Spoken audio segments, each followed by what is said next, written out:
Good morning, students. I hope all of you are studying at your home and doing your work regularly. So children, today we are going to discuss our chapter number 9th. The name of the chapter is nervous system. So we will discuss this chapter in detail. Keep watching the video.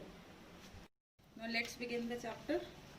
Every organism must be aware of what is going around it and accordingly perform the actions for its survival. So children, along with the actions happening around us, some actions are going inside our body which we are not aware also. So we need to coordinate both inside and outside the body. Such coordination occurs by two systems known as nervous system and hormonal system. So in this chapter we are going to discuss about the nervous system. Now first question arises in our mind that what is the need of the nervous system? First function is that it keeps us informed about the outside world with the help of the sense organs. You must be aware about our sense organs. It enables us to remember, to think, to memorize and reason. And moreover, it also controls and coordinates all our voluntary means the actions which are under our control. All our voluntary muscular activities like running, walking, holding things, as well as involuntary activities which are not under our control like breathing, beating of heart, blinking of the eyes, etc. Now first of all we are going to discuss about the neuron or the nerve cell. Now children, you must be knowing that what is the structural and the functional unit of the nervous system. Neuron or the nerve cell is known as the structural and the functional unit of the nervous system. Structural means our nervous system is composed of or made up of neuron, and whatever functions are performed by the nervous system, actually they are being performed by the neuron. So that's why it is also called as the functional unit. So first we are going to discuss about the structure of the neuron. Basically there are three parts of the neuron. You have done in your lower classes also. There are three parts, that is the cell body, which is also called as cytosol, then are dendrites and the axon. So now in the detail we are going to discuss all the parts of the neuron. Now you can look in this diagram. So the first part of the cytosol is called as the cell body or cytosol. It is also called as perikaryon. Now what is the main function of this? You can see it has a well-defined nucleus inside it, which is surrounded by the cytoplasm, and it has all the cell organelles except the centrosome like other cells, because it does not have the ability to divide. So next come the dendrites. Now what are dendrites? You can see these branches. These branches are known as dendrites. Now children, these are the cytoplasmic projections or extension of the cell body or the cytosol.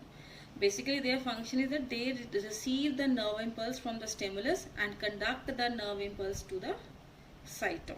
Nerve impulse is the message which is being transferred from the one neuron to another. And this long part is known as the axon. So we can say this is a long process from the cell body, and its size varies from the few millimeters to even more than 1 meter in the length.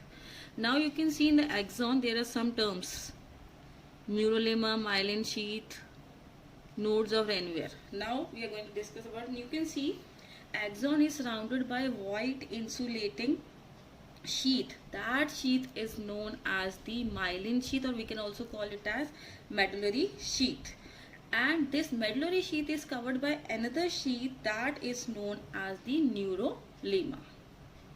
So now what is the function of these both sheaths? That these both sheaths protects the axon and prevents it from scattering. Scattering means whatever the impulse is being carried from it, they will be passed straight away from here. It will not scatter.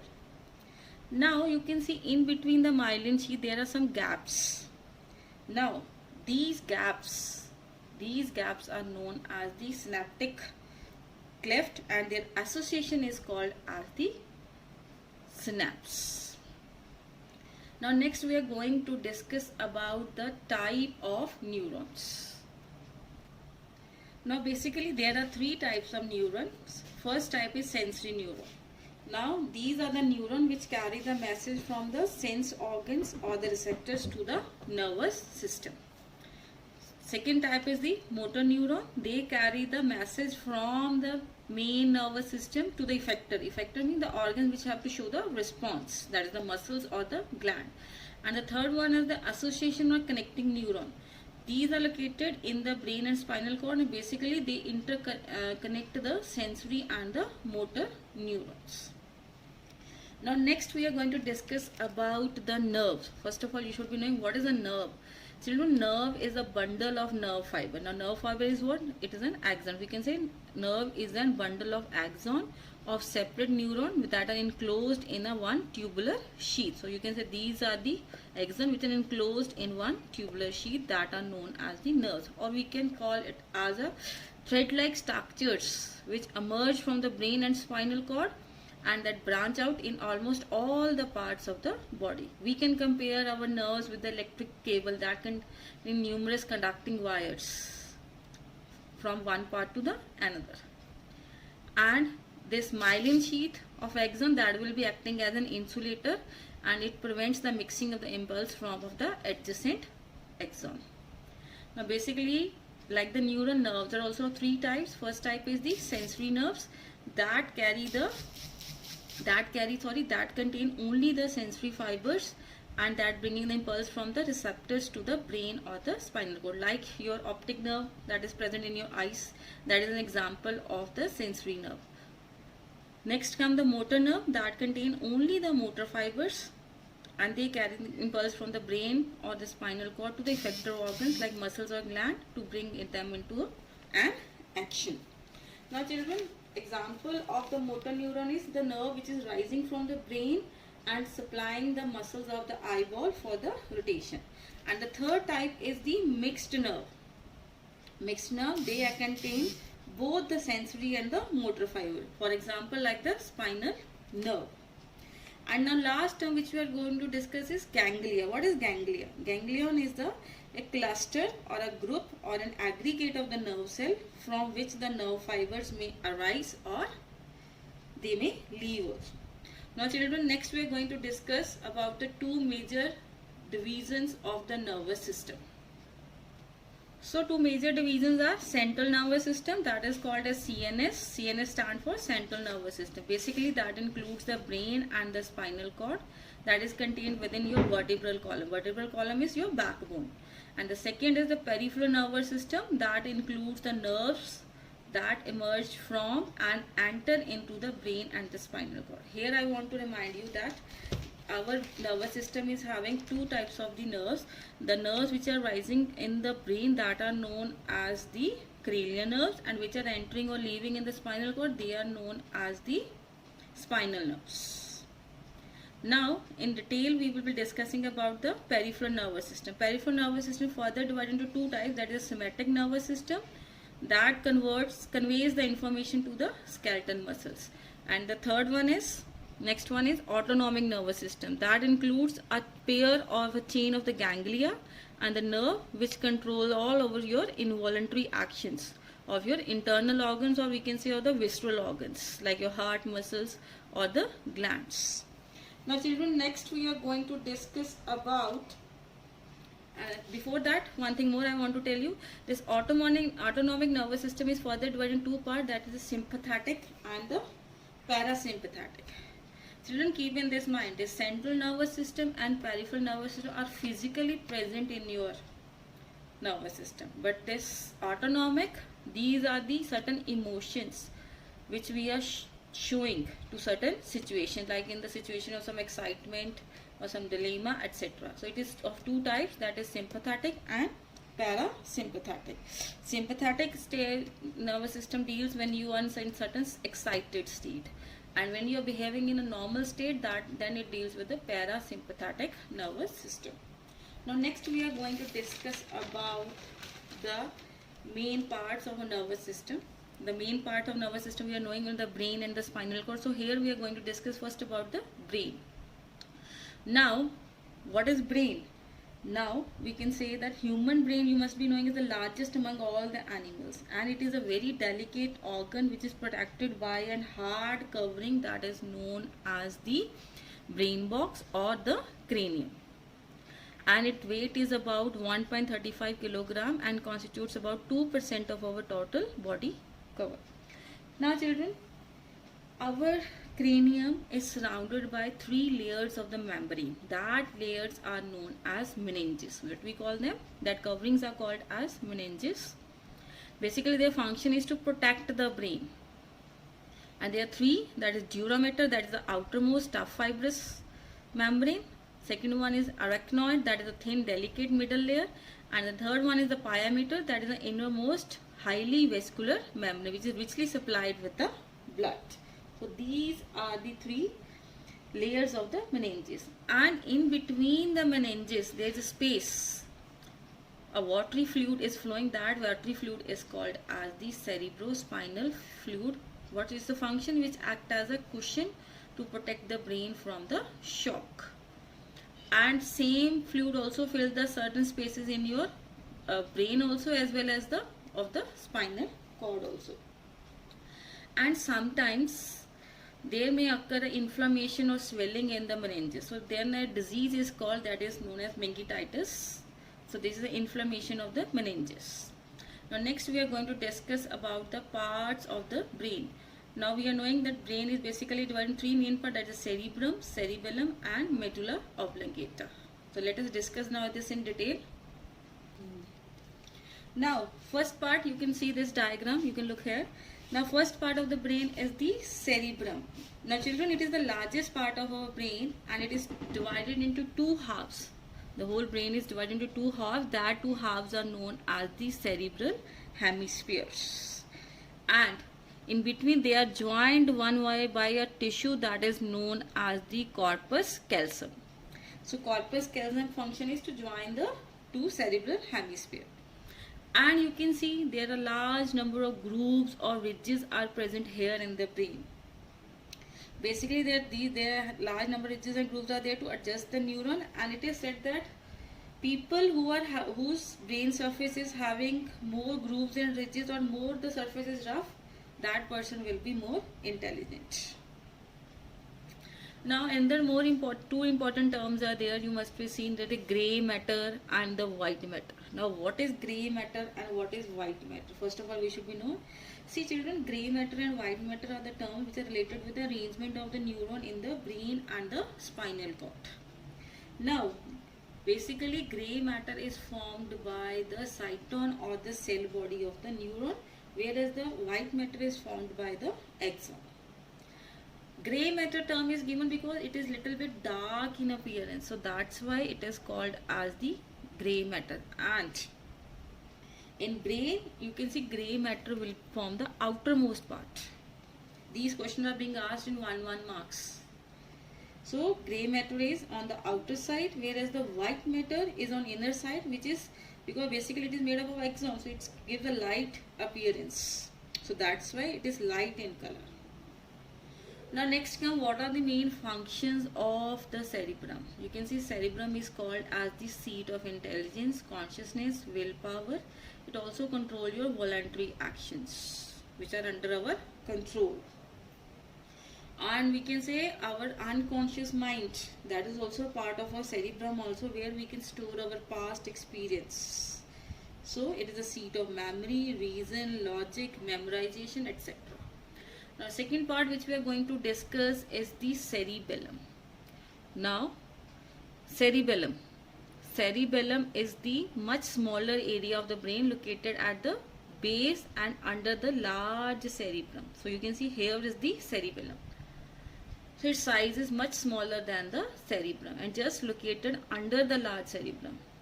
You can see there are no ridges or convolutions here, but they are having numerous furrows are there in this. And they also have an outer cortex region that is made up of grey matter, and centrally they have the white matter. So here, now what is the main function of the cerebellum? Cerebellum is mainly related to maintain the balance in your body and coordinate your muscular activities. So you must have seen some people when they are drunk, they are falling here and there because their cerebellum is not able to coordinate in a proper manner. So that's why they fall here and there. So we can say, what is the main function? It controls the muscular coordination of the body and helps in the body balance. Now next part is medulla oblongata. Now medulla oblongata, you can see it is the lowest portion of the brain, which is located at the base of the skull. And its main function is to control the activities of our internal organs or visceral organs, like your peristaltic movements, breathing movements, or the beating of the heart. Now children, next we are going to discuss about the three primary regions of the brain. So three primary regions of brain are that our brain is divided in three regions, that is forebrain, midbrain and the hindbrain. Now which parts comes under the forebrain? Cerebellum, which we already discussed. That forms the part of the forebrain, and the diencephalon. Diencephalon is further divided in two parts: thalamus that relays the pain and pressure impulse to the cerebellum, and hypothalamus that controls the body temperature and the working of the pituitary gland. So they both constitutes the forebrain. Second comes the midbrain. Now midbrain is a small tubular part, but whatever the reflexes are there, the actions which occur without our wills, which involving basically your ears and the eyes. And the last comes the hindbrain. Hindbrain basically contributes cerebellum that coordinates your muscular activity, pons that are located in the center of the brain below the cerebellum, and they carry the impulse from one hemisphere of the cerebellum to the second hemisphere. And the last is the medulla oblongata. We already discussed that control the activities of your internal organs. Now next, second part of our nervous system is spinal cord. Now spinal cord that extends from the medulla oblongata of the brain, and it go down almost whole length of your backbone to the end of your second lumbar vertebrae and lies within the neural canal of the vertebrae. So like the brain, it also have a gray matter and the white matter. Now basically, but here the gray matter is reversed, means there the gray matter form the outer part and the white matter was present inside, but here it happens in the opposite manner. Gray matter will be present inside and the white matter will be present outside. So the gray matter will become cell body of the motor, that is your efferent, and the association nerve lies on the inner side and the white matter on the outer side. And there is also a small central canal in the center which runs from the entire length. Now what are the basically functions of a spinal cord? What are reflexes that will be discussed further? Reflexes below the neck that are being controlled by the spinal cord. It conducts the sensory impulse from the skin and the muscles of the brain, conduct the motor response from the brain to the muscle, to the trunk or the limb. And already we have discussed about the peripheral nervous system, that somatic nervous system. It consists of two nerves, cranial nerves that are rising from the brain, and we are having the 12 pair of the cranial nerves, and the spinal nerve, the nerves which are emerging from the spinal cord, and we are having 31 pair of the spinal nerves. Now children, next topic which we are going to discuss is about the reflexes or involuntary action. Now what is the term reflex? That comes from a Latin word meaning reflected or directed back. So basically there are two types of action that are occurring in our body. We are knowing that voluntary actions that are performed consciously, means we are knowing, we are performing with our will, and involuntary actions that are being performed unconsciously. Voluntary action, you can see if you wish to watch a movie or TV program, you want to pick an apple, you want to know the time, you will raise your arm and all. These all comes in your voluntary actions. And involuntary, that is unknowingly happening, like blinking of your eyes, your continuous heartbeat is going on, and breathing activity, these, or dilation of your eye pupil, these all are your involuntary actions. So these reflexes are further classified into two types, that is the natural and artificial reflexes. Natural reflexes are also known as unconditional reflexes. Basically these are natural from word itself, and they are inborn in us right from our birth. We have not learned it from anywhere, like blinking of your eyes or peristaltic movement or digestion of the food These all your natural reflexes. Artificial reflexes are the condition that we call it as conditional reflex, which we have learned from our lifetime.